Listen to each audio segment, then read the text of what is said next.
Hey, thank you so much for watching, listening. Oh my goodness, I want you to subscribe. We've got great content. It will encourage you. It's also a really fantastic idea for you to share. Share this with your friends. We're going to start a new series here that I think you'll really like. I'm totally stoked about it. But before we do the series, let's start at a low point with a joke and then work our way up to something really encouraging. So what do you get when you cross a cow and a duck? What do you get when you cross a cow and a duck? You get cheese and quackers. I know, so lame. I completely agree. So let's move on to something more uplifting and encouraging. We're starting a series called Not So Famous. I like this series. I like it for a lot of reasons because sometimes in the Bible we hear the famous stories, David and Goliath. We hear about Jesus, raising Lazarus from the dead.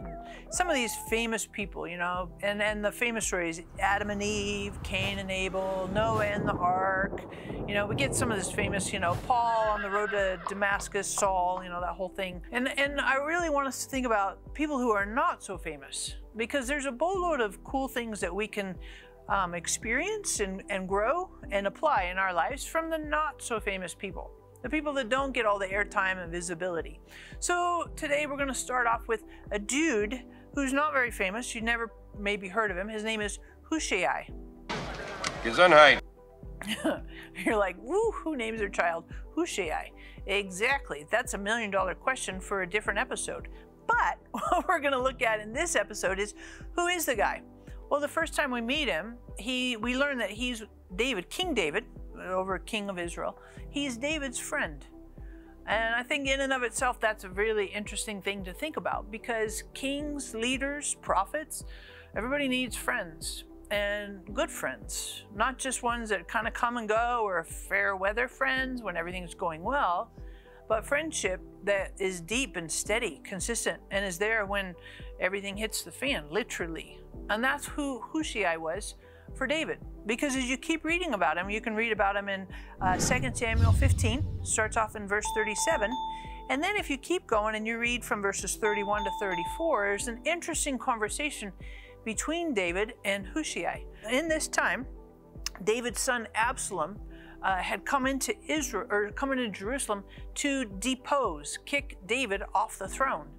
And David was literally running for his life. And Absalom, his son, was chasing him with the intent to kill his dad.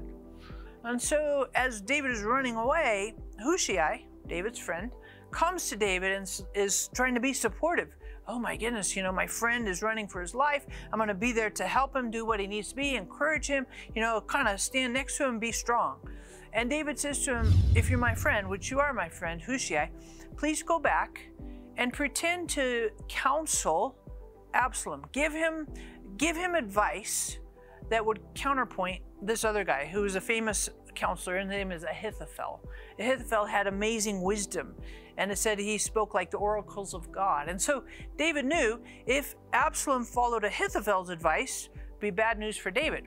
So David said to Hushai, his friend, go back and do the counterpoint to Ahithophel. Give counsel that would obscure or defeat what Ahithophel says. And Hushai does that. Hushai goes back and pretends to be loyal to Absalom and confuses or undermines the counsel of Ahithophel and gives the counsel to Absalom that would be in the best interest of his friend David. I think it's a really powerful story because Hushai is kind of the behind the scenes, not so famous person, but what he says, what he shares is very pivotal, and it changes. It absolutely gives David the chance to kind of corral his troops, settle everybody together, and then begin a battle or be in a battle against Absalom. But it was Hushai's counsel to Absalom that turned the pivot point and made things turn in David's favor, because Hushai was loyal to David. So in people who are not so famous, you don't have to have 1 million subscribers. You don't have to be an influencer. You don't have to have all this, but you can be a key person in a friendship that absolutely has ripple impacts on huge effects. So think about this, and here's a question for you to consider. Under intense pressure and danger, how do you navigate a friend who's in need?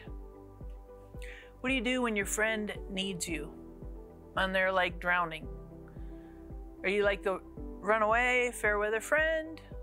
Sometimes we can't be everything all the time. Sometimes we can't be the continual life preserver, but we can be a Hushai, if you will. So thank you for subscribing. Thank you for absolutely pushing the notification bell right there, because then we'll keep you posted with new content as we continue our series, Not So Famous.